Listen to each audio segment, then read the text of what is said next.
ಮೃತ Khamenei X ಖಾತೆಯಿಂದ ಒಂದು ಪೋಸ್ಟ್ ಅನ್ನ ಮಾಡಿದ್ರು. ಆ ಪೋಸ್ಟ್ ನ ನಂತರದಲ್ಲಿ ಈಗ ಟ್ರಂಪ್ ಅಕ್ಷರಶಃ ಕೆರಳಿದ್ದಾರೆ. ಪ್ರತೀಕಾರದ ದಾಳಿಯನ್ನ ಮಾಡ್ತೀವಿ ಅನ್ನುವಂತಹ ನಿಟ್ಟಿನಲ್ಲಿ ಎಚ್ಚರಿಸುವಂತ ಸೂಚನೆಯನ್ನ ಕೊಡುವಂತ ಒಂದು ಪೋಸ್ಟ್. ಆ ಪೋಸ್ಟ್ ಬಳಿಕ ಈಗ ಟ್ರಂಪ್ ಕೆರಳಿದ್ದಾರೆ. ಇರಾನ್ನ ಸೇನೆ, ನೇವಿ, ಸಂಪರ್ಕ ಎಲ್ಲವೂ ಕೂಡ ನಾಶ. ಖಮೇನಿ ಪಡೆಯ ನಾಯಕತ್ವ ಸಹ ನಾಮಾವಶೇಷ ಅಂತ ಹೇಳಿದ್ದಾರೆ ಟ್ರಂಪ್. ಇರಾನ್ನಲ್ಲಿ ನಾಯಕತ್ವ 3ನೇ ಹಂತಕ್ಕೆ ಕುಸಿದಿದೆ. ಇರಾನ್ನ ವಾಯುಪಡೆ ಧೂಳಿಪಟವಾಗಿದೆ ಅಂತ ಟ್ರಂಪ್ ಹೇಳಿರು. ಇರಾನ್ನಲ್ಲಿರುವಂತಹ 32 ಹಡಗುಗಳು ಸಮುದ್ರದ ತಳ ಸೇರಿದೆ.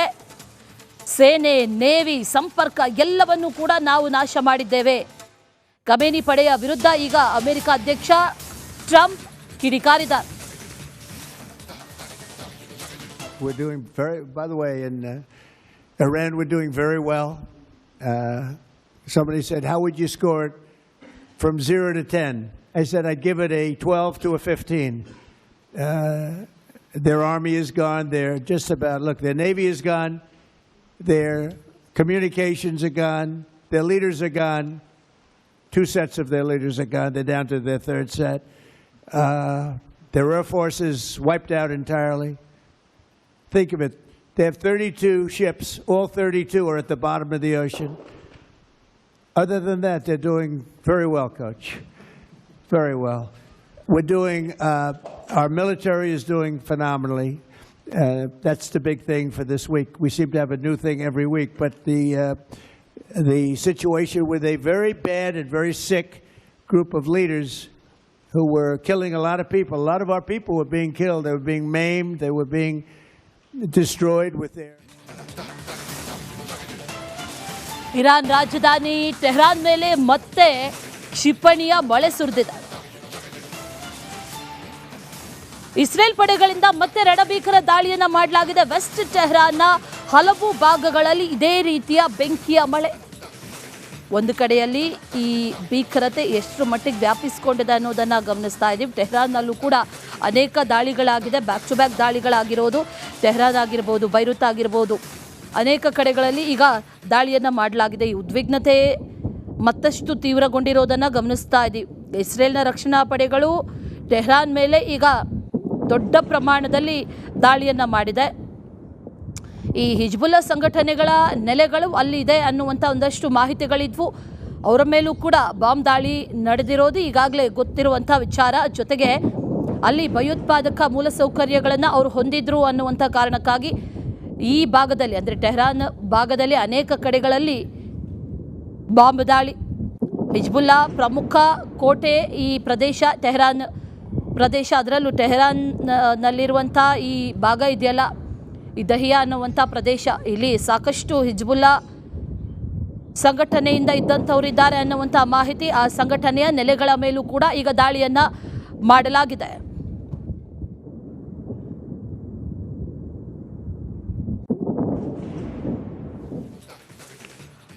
ಮೃತ ಖಮೇನಿ ಎಕ್ಸ್ ಖಾತೆಯಿಂದ ಒಂದು ಪೋಸ್ಟ್ ಅನ್ನ ಮಾಡಿದ್ರು.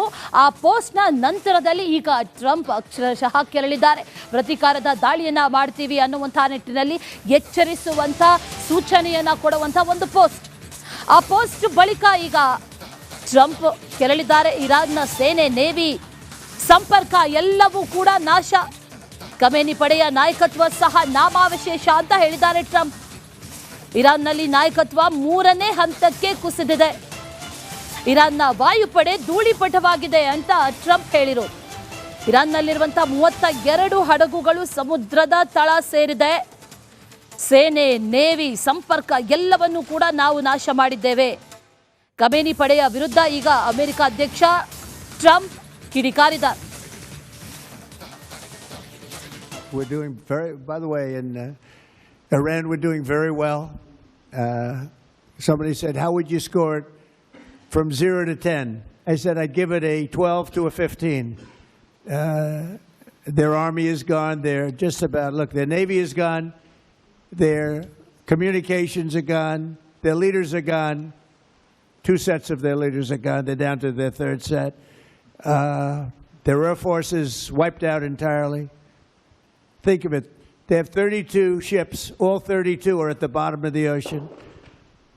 Other than that, they're doing very well, Coach. Very well. We're doing, our military is doing phenomenally. That's the big thing for this week. We seem to have a new thing every week, but the situation with a very bad and very sick group of leaders who were killing a lot of people. A lot of our people were being killed. They were being maimed. They were being destroyed with their... Iran ರಾಜಧಾನಿ Tehran ಮೇಲೆ ಮತ್ತೆ ಕ್ಷಿಪಣಿಯ ಮಳೆ ಸುರಿದಿದೆ. Israel ಪಡೆಗಳಿಂದ ಮತ್ತೆ ರಣಭೀಕರ ದಾಳಿಯನ್ನ ಮಾಡಲಾಗಿದೆ. West ಟೆಹರಾನ್ನ ಹಲವು ಭಾಗಗಳಲ್ಲಿ ಇದೇ ರೀತಿಯ ಬೆಂಕಿಯ ಮಳೆ. ಒಂದು ಕಡೆಯಲ್ಲಿ ಈ ಭೀಕರತೆ ಎಷ್ಟು ಮಟ್ಟಿಗೆ ವ್ಯಾಪಿಸಿಕೊಂಡಿದೆ ಅನ್ನೋದನ್ನು ಗಮನಿಸ್ತಾ ಇದ್ದೀವಿ. ಟೆಹರಾನ್ನಲ್ಲೂ ಕೂಡ ಅನೇಕ ದಾಳಿಗಳಾಗಿದೆ, ಬ್ಯಾಕ್ ಟು ಬ್ಯಾಕ್ ದಾಳಿಗಳಾಗಿರೋದು. ಟೆಹರಾನ್ ಆಗಿರ್ಬೋದು, ಬೈರುತ್ ಆಗಿರ್ಬೋದು, ಅನೇಕ ಕಡೆಗಳಲ್ಲಿ ಈಗ ದಾಳಿಯನ್ನು ಮಾಡಲಾಗಿದೆ. ಈ ಉದ್ವಿಗ್ನತೆ ಮತ್ತಷ್ಟು ತೀವ್ರಗೊಂಡಿರೋದನ್ನು ಗಮನಿಸ್ತಾ ಇದ್ದೀವಿ. ಇಸ್ರೇಲ್ನ ರಕ್ಷಣಾ ಪಡೆಗಳು ಟೆಹರಾನ್ ಮೇಲೆ ಈಗ ದೊಡ್ಡ ಪ್ರಮಾಣದಲ್ಲಿ ದಾಳಿಯನ್ನು ಮಾಡಿದೆ. ಈ ಹಿಜ್ಬುಲ್ಲಾ ಸಂಘಟನೆಗಳ ನೆಲೆಗಳು ಅಲ್ಲಿ ಇದೆ ಅನ್ನುವಂಥ ಒಂದಷ್ಟು ಮಾಹಿತಿಗಳಿದ್ವು. ಅವರ ಮೇಲೂ ಕೂಡ ಬಾಂಬ್ ದಾಳಿ ನಡೆದಿರೋದು ಈಗಾಗಲೇ ಗೊತ್ತಿರುವಂಥ ವಿಚಾರ. ಜೊತೆಗೆ ಅಲ್ಲಿ ಭಯೋತ್ಪಾದಕ ಮೂಲಸೌಕರ್ಯಗಳನ್ನು ಅವರು ಹೊಂದಿದ್ರು ಅನ್ನುವಂಥ ಕಾರಣಕ್ಕಾಗಿ ಈ ಭಾಗದಲ್ಲಿ, ಅಂದರೆ ಟೆಹರಾನ್ ಭಾಗದಲ್ಲಿ ಅನೇಕ ಕಡೆಗಳಲ್ಲಿ ಬಾಂಬ್ ದಾಳಿ. ಹಿಜ್ಬುಲ್ಲಾ ಪ್ರಮುಖ ಕೋಟೆ ಈ ಪ್ರದೇಶ, ಟೆಹರಾನ್ ಪ್ರದೇಶ. ಅದರಲ್ಲೂ ಟೆಹರಾನ್ನಲ್ಲಿರುವಂಥ ಈ ಭಾಗ ಇದೆಯಲ್ಲ, ಈ ದಹಿಯಾ ಅನ್ನುವಂಥ ಪ್ರದೇಶ, ಇಲ್ಲಿ ಸಾಕಷ್ಟು ಹಿಜ್ಬುಲ್ಲಾ ಸಂಘಟನೆಯಿಂದ ಇದ್ದಂಥವರಿದ್ದಾರೆ ಅನ್ನುವಂಥ ಮಾಹಿತಿ. ಆ ಸಂಘಟನೆಯ ನೆಲೆಗಳ ಮೇಲೂ ಕೂಡ ಈಗ ದಾಳಿಯನ್ನು ಮಾಡಲಾಗಿದೆ.